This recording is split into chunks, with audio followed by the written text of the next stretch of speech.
video is part of a series that really takes a closer look at some of the objects inside Lippitt House Museum, some of the individual objects and the features that really help tell some of the stories about all the people that lived in this house, not only the members of the Lippitt family, but also the servants who also lived and worked in this house in the 19th century.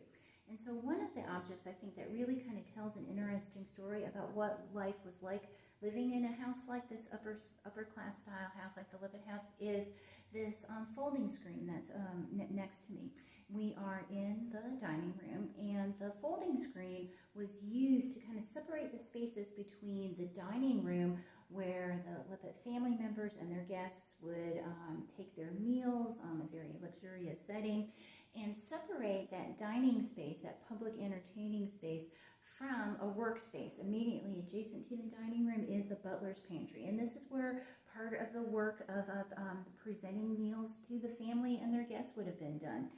We know in 1875 that work would have been done by two servants who would have served at table. It would have been Edward Bennett, who was the footman, and William Mason, who was the waiter. It would have been their job to work in the butler's pantry.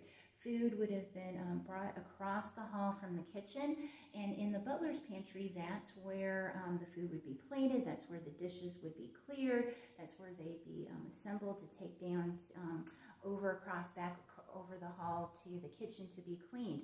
And so the idea is that in this time period, that servants and service was always supposed to be available but never intrusive. And so using a folding screen like this would help separate that work that it took to prepare the meal, to clear it, to handle all these courses. A normal meal for a family like the Lippitts would include 6 courses and take 20 minutes per course. So it was quite the deal. It took a lot of work to put on a meal like this. And the idea is to separate the family members and their guests from that labor. And so this folding screen is one of those objects.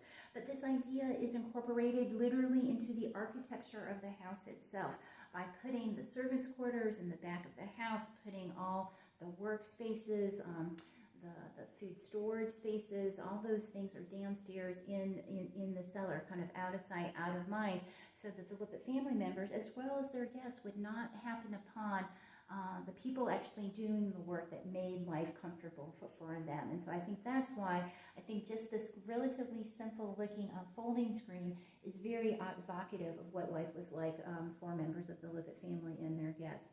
So I'm so glad you could join us in this kind of close look at some of the specific objects within the house, and I hope you join us again soon. Thank you.